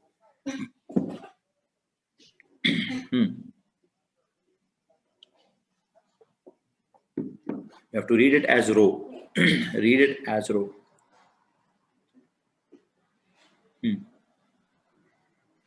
रेजिस्टिविटी। लो जी, अब अगर कोई आपसे कहे कि रेजिस्टिविटी को डिफाइन कीजिए, तो रेजिस्टिविटी को हम कैसे डिफाइन करेंगे, है जी, रेजिस्टिविटी को कैसे डिफाइन करोगे भाई सर जी। What is resistivity, it is the ability of a resistor to resist the flow of current, है जी। Ability of a resistor to resist, कि कितनी रेजिस्टेंस हो सकती है। मटेरियल्स होता है ना, मैंने कहा था ना कि वायर की जो रेजिस्टेंस है वो किस पे डिपेंड करती है, रेजिस्टिविटी के साथ एक लफ्ज लिखवाना चाहता हूं, क्या, इट डिपेंड्स अपॉन क्या, it depends upon the nature, it depends upon the nature of the resistor, nature of the wire, it depends upon the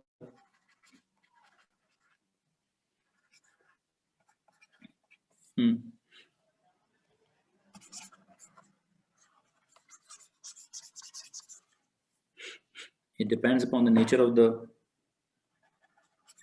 material of the wire, depends upon the nature of the material of the wire. And what is it, by the way, it is the ability, it is the ability of a material, of a material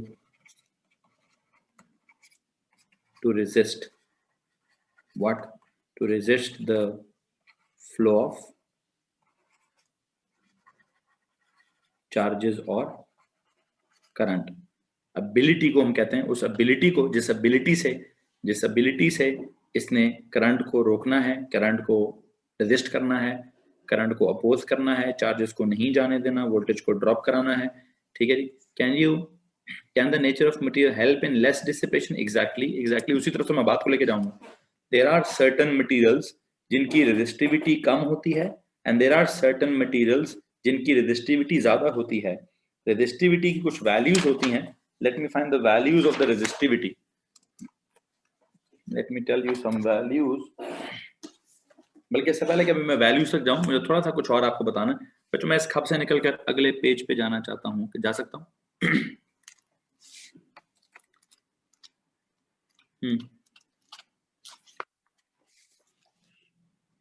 What is a word after resist?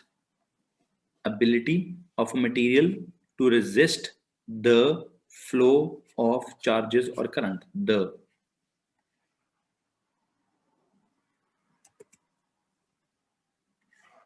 ठीक है, ability of a material to resist the flow of charges. Ability of a material to resist the flow of charges. ठीक है जी, 2 second बस रुकिए, मुझे इसकी कुछ values, yes values values, here you गो। इससे पहले कि मैं वैल्यूज लिखाऊं, मैं चाहता हूं जरा मैं इस रो को सब्जेक्ट बना दूं। मैं इस रो को अगले पेज पे जा सकता हूं? ओके जी, हियर यू गो। आपने अभी भी पढ़ा है R is equals to rho L upon A. Okay. What if I make this rho the subject? रो क्या होगा फिर? A डिवाइड हो रहा है, वहां जाकर क्या हो जाएगा? मल्टीप्लाई, लेंथ मल्टीप्लाई, यहाँ जाकर क्या हो जाएगा? डिवाइड, इज इक्वल टू क्या? Is equal to rho. ठीक है, अच्छा, rho is equal to R into A over L। मैं आपको एक बात बताऊं, रेजिस्टेंस की वैल्यू डायमेंशंस पे डिपेंड करती है, लेकिन रेजिस्टिविटी जो होती है, रेजिस्टिविटी की वैल्यू तो R और A और L पे डिपेंड नहीं करती। ये तो मैंने वैसे लिख दिए, rho is equal to R A upon L। शायद मैंने इसलिए लिखा है कि मैं रो की यूनिट्स निकालना चाहता हूं।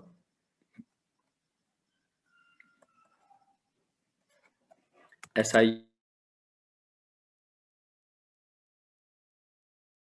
रो कोई हेल्प करेगा मुझे इसमें? ऐसा यूनिट्स में रेजिस्टेंस की क्या यूनिट होती है? को मुझे बता सकता है बच्चों, रेजिस्टेंस की यूनिट क्या होती है? ओम होती है सर। ओके, एरिया की क्या होती है? मीटर का स्क्वायर होता है सर। ओवर लेंथ की क्या होती है? लेंथ की मीटर होती है सर। ओके, तो पीछे क्या बचा? ओम मीटर। यस, ओम मीटर। यस, ओम मीटर। ठीक हो गया, ठीक हो गया। अब आपको एक बात बताते चलूं कि जो इसकी वैल्यूज होती हैं, the value of resistivity does not depend upon the dimensions of a wire, rather it depends on the material of the wire। ठीक है, so हम कहते हैं its value, the value of resistivity,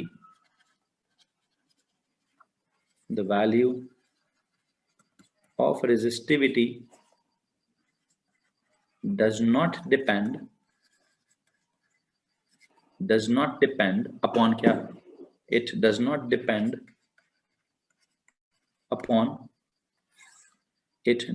depend upon the dimensions of the wire, rather it depends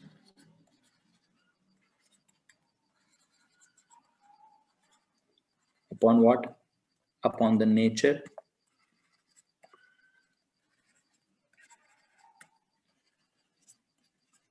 of the material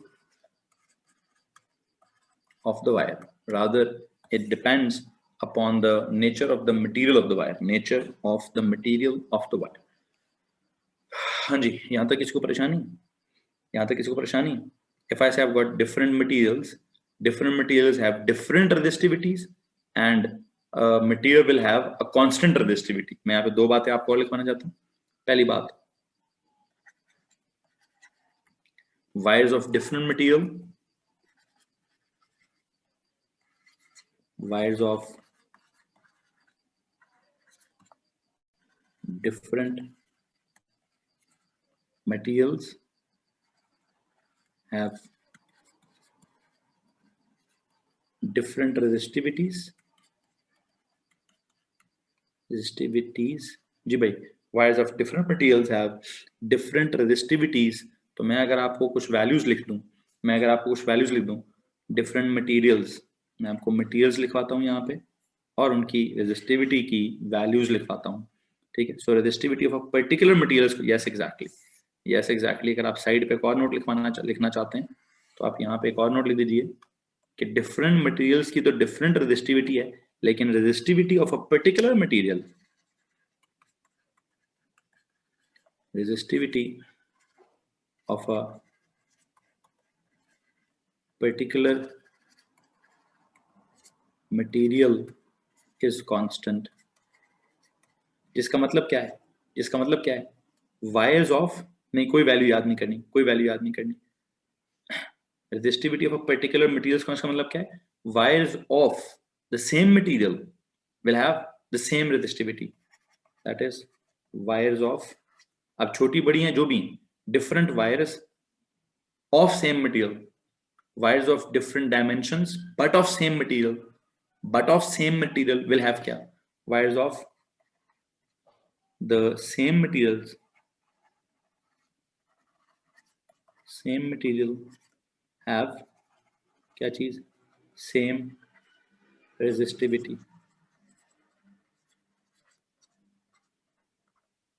wires of the same material have same resistivity। यहाँ तक किसी को परेशानी है? जहाँ तक ताल्लुक है, ये exactly just like A levels वालों ने एक और चीज पढ़ी थी, यंग्स मॉडुलस। यंग्स एग्जैक्टली वही चीज है, नॉट एग्जैक्टली वो चीज है, वो तो किसी और चैप्टर में कांस्टेंट था, हाँ, लेकिन exactly like the concept of Young's modulus. O levels वाले छोड़ें, ओ लेवल्स वाले बस जो पढ़ा रहा हूँ उसको सुने। Wires of different materials have different resistivities but wires of the same material have same resistivity. ठीक है, मैं आपको मटेरियल्स लिखवा देता हूँ, हमारे पास एक मटेरियल है जी सिल्वर, मैं सारों की तो नहीं लिखवाता, सिल्वर सबसे बेहतर है, बताता हूँ क्यों। सिल्वर की वायर्स होती हैं, फिर कॉपर की वायर्स होती हैं, फिर जो है ना जी एल्यूमिनियम लिखें, निक्रोम छोड़ें, एल्यूमिनियम की भी हम वायर्स यूज करते हैं। फिर है जी एक है, इफ आई से I have got this, graphite की अगर वायर्स होती तो देखते हैं कि ग्रेफाइट का क्या सीन होता।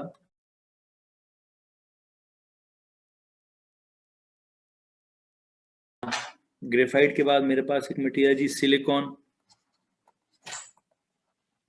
सिलिकॉन का अगर होता, ठीक है जी, और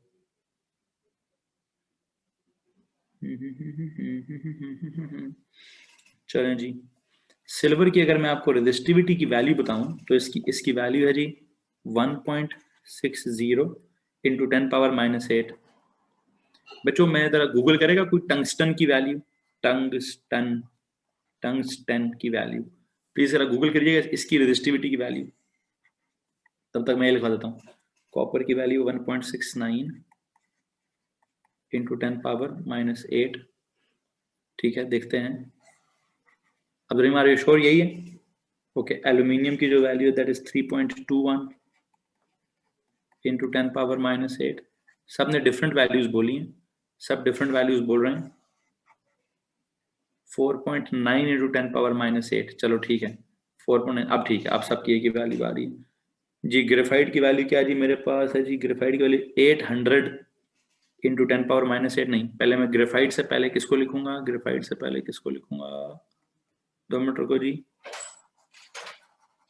यहाँ पे जो मैं टंगस्टन की बात करना चाह रहा था मैं वो लिखूंगा, नहीं कुछ याद नहीं करना भाई, सिर्फ लिखवा रहा हूँ, मैं बुक में लिखी है तो मैं भी लिखवा रहा हूँ।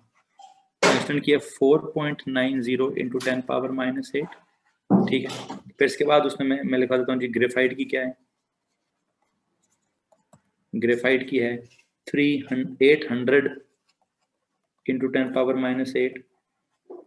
खैर वाला जो भी है जी, जो भी है।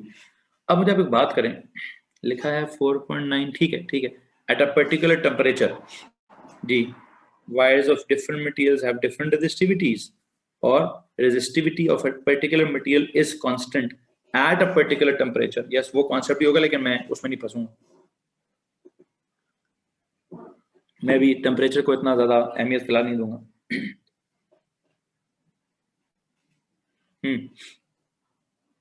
ठीक है जी। सो ये कुछ वैल्यूज हमारे पास लिखी हुई हैं, किसके अंदर, ओम मीटर के अंदर ये वैल्यूज लिखी हुई हैं।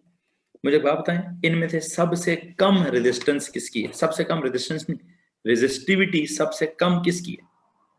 किसकी रेजिस्टिविटी सबसे कम है?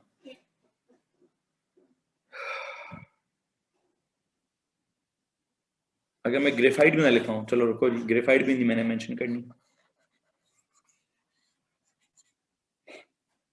वैसे एक सेकंड यूज करें, मुझे जरा वायर्स देखने दें। What is the wire used in heaters?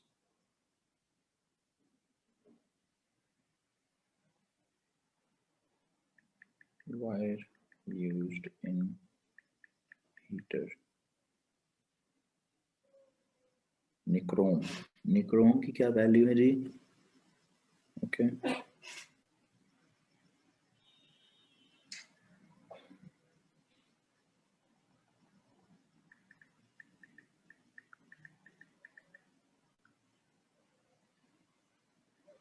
हम्म 1.30, ठीक है जी भाई।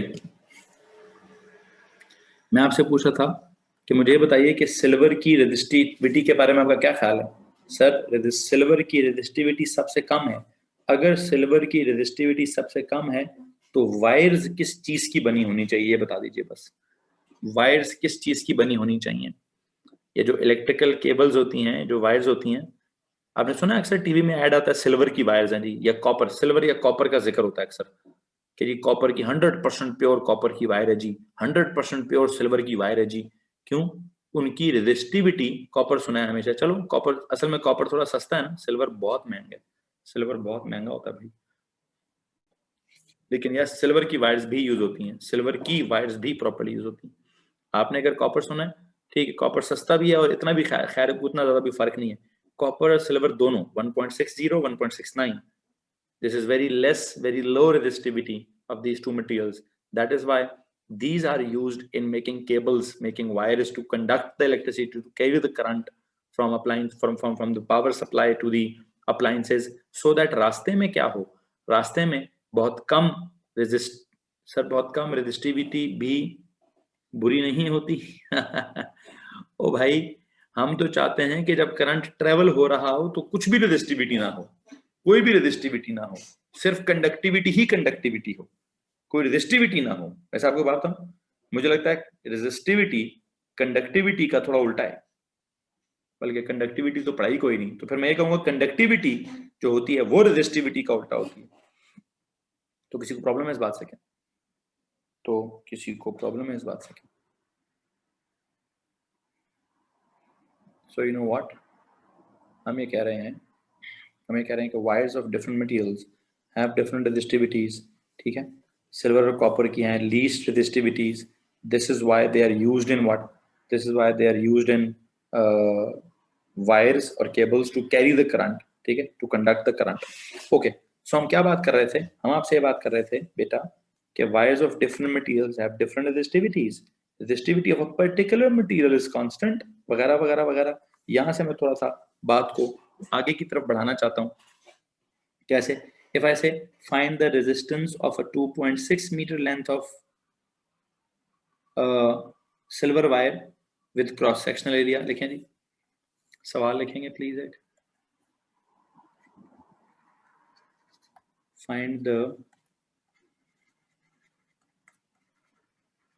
resistance of a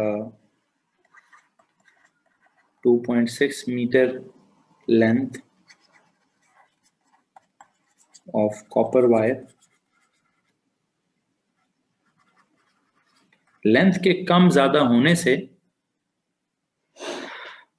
अब्दुल्ला मैं आपका जवाब देता हूं, लेंथ के कम ज्यादा होने से वायर रेजिस्टेंस की, रेजिस्टेंस कम ज्यादा हो सकती है, रेजिस्टिविटी पे फर्क नहीं पड़ता।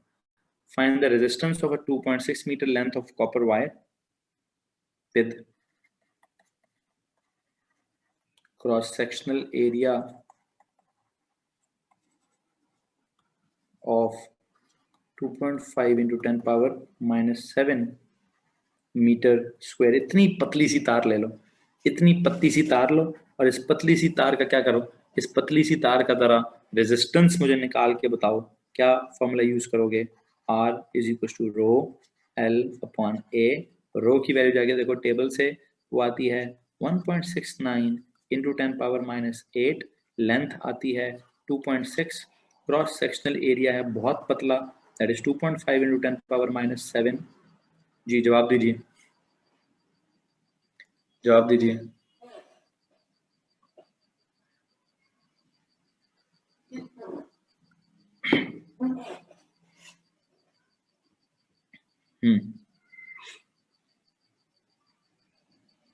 इसको क्रॉस मतलब ऊपर नीचे मल्टीप्लाई डिवाइड करके प्लीज मुझे जवाब बता दीजिए।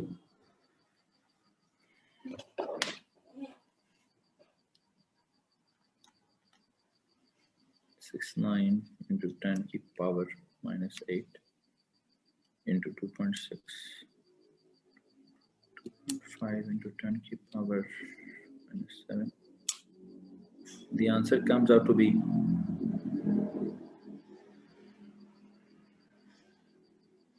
0.175। जी भाई 0.17576 क्या चीज? ओम्स। है जी। यहाँ तक किसी को मसला है इस बात से? यहाँ तक किसी को मसला है भाई? इस वायर की इतनी रेजिस्टेंस होगी। अच्छा दो सवाल हैं मेरे सामने, दो सवाल है मेरे सामने। एक बच्चे ने पूछा है सर रेजिस्टिविटी का कंडक्टिविटी के साथ ताल्लुक क्या होगा? रेजिस्टिविटी का और कंडक्टिविटी का आपस में ताल्लुक क्या होगा? तो पेज के हेडर पे जाके लिखिए, पेज के हेडर पे जाके लिखिए कि कंडक्टिविटी और रेजिस्टिविटी का आपस में ताल्लुक इनवर्स होगा। ठीक है बेटा, रेजिस्टिविटी, रेजिस्टिविटी भी एक एबिलिटी ऑफ अ मटेरियल है to resist the flow, conductivity is the ability of the material to conduct the flow. तो कंडक्ट करना और रेजिस्ट करना, कंडक्टिविटी होना और रेजिस्टिविटी होना, दोनों एक दूसरे के इनवर्स नहीं बनते। अब्दुल्ला यही सवाल पूछा ना आपने, अब्दुल्ला टिमाना, आपने कहा सर कंडक्टिविटी और रेजिस्टिविटी का आपस में क्या रिलेशनशिप है? तो दोनों अल्फाज ही लिटरेचर के हिसाब से ही एक दूसरे से ऑपोजिट बनते हैं, तो मैं तो इनका इनवर्स रिलेशन ही लिखवाऊंगा, इनवर्स रिलेशन ही लिखवाऊंगा। ओके, अब एक और सवाल है, एक और सवाल ये है, एक बच्चे ने पूछा है सर ये हीटर के अंदर जो वायर होती है वो इतनी पतली क्यों होती है? हीटर्स के अंदर वायर इतनी पतली क्यों होती है? और वो जो हम इलेक्ट्रिकल केबल्स होती हैं बाहर रोड के ऊपर, जो रोड पे जा रही होती हैं, जो ट्रांसमिशन की लाइंस होती हैं, वो इतनी मोटी क्यों होती हैं? ओके, उसका जवाब मैं यहां से दूंगा। इलेक्ट्रिकल ट्रांसमिशन की लाइंस की बात करता हूं सबसे पहले। ये जो आप देखते हैं आपके ओवरहेड वायर्स जो होती हैं, अक्सर जब हम ट्रैवल कर रहे होते हैं या जब भी जहां पे भी बाहर हर रोड के ऊपर मेन वायर्स ऊपर से जा रही होती हैं, उनको अगर आप देखें तो उनका डायमीटर बहुत ज्यादा होता है। क्यों? क्यों भाई? उनका क्रॉस सेक्शनल एरिया बहुत मोटी वायर की होती है, ताकि जितनी मोटी वायर होगी उतनी उसकी रेजिस्टेंस क्या होगी? कम। उतनी उसकी रेजिस्टेंस क्या होगी? कम। ताकि क्या हो? जी बेटा जवाब दीजिए, ताकि क्या हो? ताकि सर रेजिस्टेंस कम हो और करंट कम। हाँ जी अब्दुल्ला, जवाब क्या है? कहते सर टू सपोर्ट या टू इंक्रीज द करंट। ठीक है युसरा बेटा अपनी वीडियो ऑफ कीजिए, युसरा पुत्र अपनी वीडियो ऑफ कीजिए। अच्छा, हम क्या चाहते हैं? हम ये चाहते हैं कि क्रॉस सेक्शनल एरिया ज्यादा हो जाए ताकि उसकी रेजिस्टेंस कम हो जाए, ताकि उसकी रेजिस्टेंस कम हो जाए। इसमें किसी को परेशानी है? जहां तक ताल्लुक है हीटर की, जो पतली पतली, जब नहीं हमारे पास हीटर होता है उसके अंदर जिग जैग करके वायर्स होती हैं, वो जिग जैग करके वायर्स इतनी पतली पतली क्यों होती हैं? जितनी पतली होंगी, जरा सुनिएगा क्या होगा, जितना उनका एरिया कम होगा उनकी रेजिस्टेंस उतनी ज्यादा होगी। जितनी रेजिस्टेंस ज्यादा होगी उतना ज्यादा वो हीट एनर्जी पैदा करेंगे। हम हीटर में क्या चाहते हैं? जितनी ज्यादा रेजिस्टेंस होगी उतना वो करंट को अपोज करेंगे, उतना वहां पे वोल्टेज ड्रॉप होगा, उतनी वहां पे एनर्जी डिसिपेट होगी, उतना ज्यादा वो हीट एनर्जी पैदा करेंगे। तो ये तो मुख्तलिफ मुख्तलिफ जगह की रिक्वायरमेंट है कि कहाँ पे आपको रेजिस्टेंस कम चाहिए, कहाँ पे आपको रेजिस्टेंस ज्यादा चाहिए। इलेक्ट्रिकल ट्रांसमिशन की लाइन में जो वायर यूज होगी हमें वहां पे रेजिस्टेंस कम चाहिए। हीटर के अंदर जो वायर यूज होगी, जो हीटर के अंदर जो नहीं, वो आपने आई होप पुराने हीटर्स देखे होंगे, उनमें पतली पतली पतली पतली पतली पतली वायर्स होती हैं, ऐसे ऐसे जिग जैग हो रही होती हैं, zig zag zig zag zig zag यूं यूं करके वो वायर्स होती हैं। वो क्या होता है? बहुत पतली वायर होती है, हैं? किसी को प्रॉब्लम है इस बात से? हाँ जी, नो, ओके जी, ओके जी। So you know what, I hope आपको समझ आ गया जो मैं समझाना चाहता हूँ, जो भी मैं आपको समझाना चाहता हूँ आपको बात समझ आ गई होगी। अच्छा यहाँ से आ गया ना, एक छोटा सा मैं आपको सवाल कराना चाहता हूँ। यहां से आगे मैं एक सवाल करना चाहता हूँ।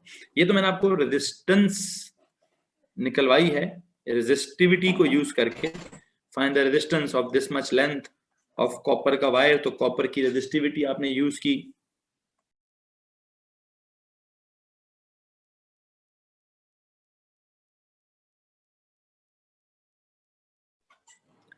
अच्छा जी, आई होप इसमें किसी को प्रॉब्लम नहीं है। आई होप हेयर ड्रायर में भी होती है। हेयर ड्रायर तो अब मैंने कभी यूज नहीं किया। हेयर ड्रायर में कौन सी वायर होती है भाई? अंदर से वायर, सॉरी मैंने नहीं देखा। निक्रोम, चलो जो भी है, जो भी है, जो भी है, आगे चलते हैं, आगे चलते हैं। ओके, उसका हीटिंग एलिमेंट मैंने कभी ऑब्जर्व नहीं किया कि वो कैसा होता है। ठीक है, खैर। और भाई 136 बाल हैं, खुद ही ड्राई हो जाते हैं। ठीक है। जी जनाब, इधर ध्यान दीजिए, इधर ध्यान दीजिए। हम क्या बात कर रहे हैं? हम यहाँ पे वायर्स की बात कर रहे हैं, वायर्स की रेजिस्टिविटी की बात कर रहे हैं। और मैंने आपको क्या कहा है जी, हमारे पास दो मुख्तलिफ, अभी मैंने कहा था ना, दो अगर वायर्स हों, लेकिन अगर वो सेम मटेरियल की हों, सेम मटेरियल की हों, तो जैसे ना सेम मटेरियल की डेंसिटी सेम होती है, सेम मटेरियल्स की रेजिस्टिविटी सेम होगी, सेम मटेरियल्स की एएस लेवल पे पढ़ा उन्होंने, यंग्स मॉडुलस, वो सेम होता है। ठीक है, ओके। इफ आई से प्लीज एक सवाल लिखिएगा, एक सवाल लिखिए। A copper wire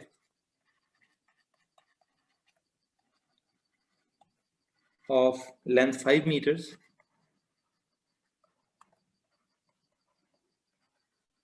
has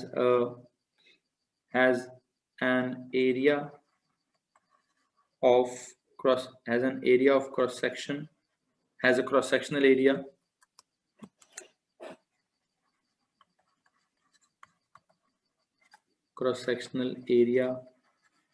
of what? बस बेटा 5 मिनट में टॉपिक खत्म करता हूँ। has a cross sectional area of 4 millimeter square and a resistance of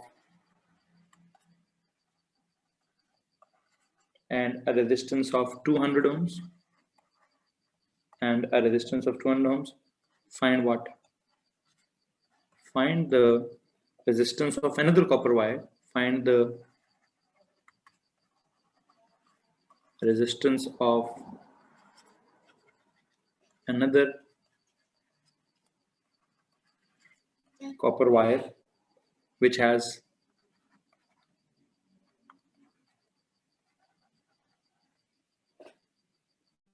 a length of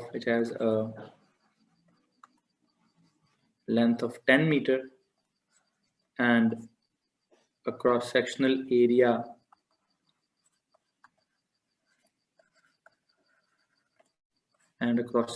area of, you know what, of 2 millimeter square.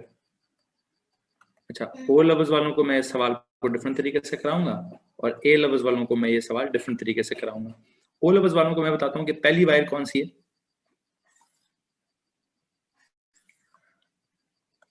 बच्चों please बताइए, पहली wire कौन सी है? सर कॉपर की।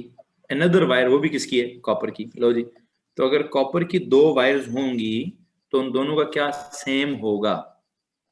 Since both wires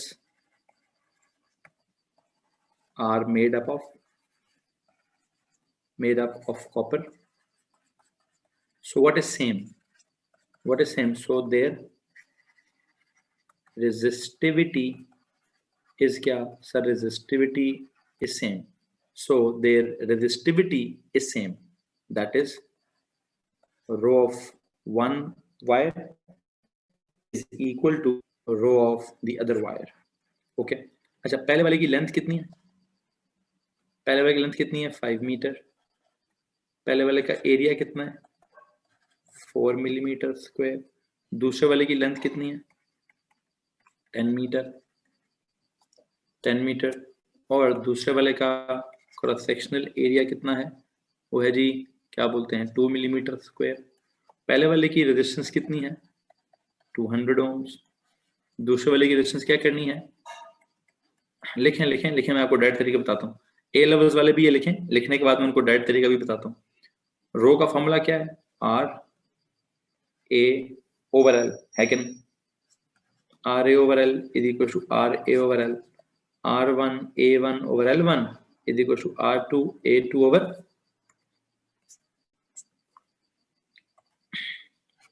L2। दोनों को equate नहीं कर सकता क्या मैं? दोनों को इक्वेट नहीं कर सकता क्या मैं? यस सर कर सकते हैं। तो करें जी, जरा दोनों को इक्वेट करें। जी तो भाई दोनों को प्लीज इक्वेट करिए। जब आप इन दोनों को इक्वेट करेंगे, इनमें वैल्यूज पुट करिए। 200 ये वो क्या कहते हैं ओ लेवल्स में? Equation of comparison. बच्चों ओ लेवल्स को पता ना, इसको इक्वेशन ऑफ कंपैरिजन कहते हैं जी। इस इक्वेशन ऑफ कंपैरिजन को जरा कैरी करो जी। दोनों में यूनिट्स को चेंज करने की जरूरत नहीं है। 200 into 4 over 5 is equal to R2 into क्या बोलते हैं 2 over 10 and what is the value of R2? Please मुझे इसका जवाब बता दीजिए। है जी, it will be 200 into 4। नहीं, कोई जरूरत नहीं है कन्वर्ट करने की, कोई भी जरूरत नहीं है कन्वर्ट करने की। क्यों? कौन सी इक्वेशन है भाई ये? इसको हम ओ लेवल्स वाले क्या कहते हैं? Equation of comparison. इधर भी आर ए ओवर एल, इधर भी आर ए ओवर एल। ठीक है, तो दोनों तरफ आर ए ओवर एल है, तो हम इसमें कोई कंपैरिजन नहीं करेंगे। Just put the values and get the answer. Just put the values and get the answer. जवाब बताओ जी बच्चों, प्लीज जवाब बता दीजिए। Sir it is 800 ohms। 800 ohms। अच्छा 800 ohms। मैं आपको इसका डायरेक्ट तरीका बताऊं? ओ लेवल वाले तो ऐसे करेंगे सर, दो वायर्स हैं, दोनों की रेजिस्टिविटी सेम है, इसकी रेजिस्टिविटी का फॉर्मूला लगाओ, इसकी रेजिस्टिविटी का फॉर्मूला लगाओ, दोनों में वैल्यूज पुट करो, दोनों को इक्वेट करो, वगैरह वगैरह। आई थिंक बहुत आसान काम है। अगर मैं कहूँ R is equal to rho L over A, मुझे एक बात बताओ, दोनों मटेरियल्स का रो क्या है? दोनों मटेरियल्स के रो के बारे में क्या ख्याल है आपका?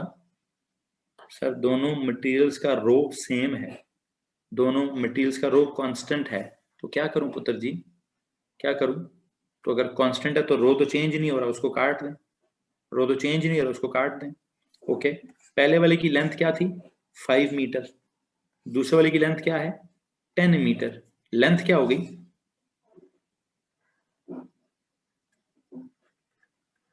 डबल होगी सर। अच्छा, अगर लेंथ डबल हो गई तो रेजिस्टेंस भी क्या हो जाएगी? डबल हो जाएगी। इसमें किसी को प्रॉब्लम? अच्छा, इसी तरह मुझे को आप बताएं, पहले वाले का एरिया क्या था? 4, ये दूसरे वाले का एरिया क्या है? 2। एरिया क्या हो गया सर? एरिया हो गया हाफ, नीचे जाके डिवाइड बाय 2 हो गया। अगर एरिया हाफ हो गया तो उस इनवर्स प्रोपोर्शन के मुताबिक भी रेजिस्टेंस क्या हो जाएगी सर? डबल हो जाएगी। हाँ जी, रो तो चेंज ही नहीं हो रहा था, मैंने रो काट दिया। लेंथ डबल हो गई तो मैंने कहा आर डबल हो गया। एरिया हाफ हो गया तो मैंने कहा जी इनवर्स में अगर ये कम होगा तो वो फिर ज्यादा हो जाएगा। एरिया हाफ हो गया, मैंने कहा जी रेजिस्टेंस को मजीद डबल कर दो। व्हाट डू यू थिंक कि क्या है रेजिस्टेंस का पुराना जवाब क्या था? 200 एक दफा मल्टीप्लाई बाय 2 करें, फिर एक और दफा मल्टीप्लाई बाय 2 करें। क्यों सर? लेंथ डबल हुई थी, एक उसकी वजह से रेजिस्टेंस डबल होगी, एरिया हाफ हुआ था, एक उसकी वजह से रेजिस्टेंस डबल होगी। तो रेजिस्टेंस इज इक्वल टू क्या? 200 into 2 into 2, what is it? 800। अब आपकी मर्जी है, जो भी तरीका आपको पसंद आता है, जो भी तरीका आपको पसंद आता है उसको कैरी करिए।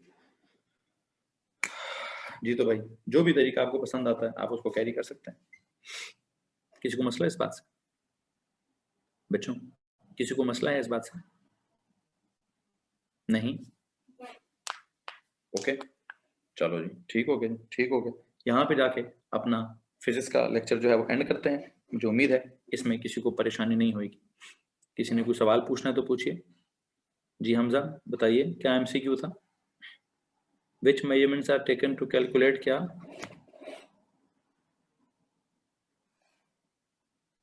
जी, which measurements are taken in order to calculate resistivity of a wire with options?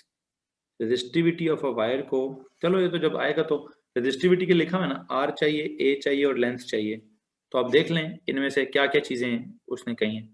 Resistivity major करने के लिए आपको R into A over L, ये 3 मेजरमेंट्स लेनी है। अब ये R को मेजर करने के लिए क्या पता आपको R डायरेक्टली ना पता हो तो V and I, V is equal to I R, R is equal to V over I, V over I, A over L, ये सारी डायमेंशंस होंगी। ये सवाल है बेटा? जी बेटा जिस मर्जी तरीके से करिए, जिस मर्जी तरीके से करिए पुत्र जी, जी जिस मर्जी तरीके, जो आपको पसंद आ रहा है उस तरीके से करिए। अच्छा अभी अभी प्लीज मुझे बताइए आपकी कौन सी क्लास है?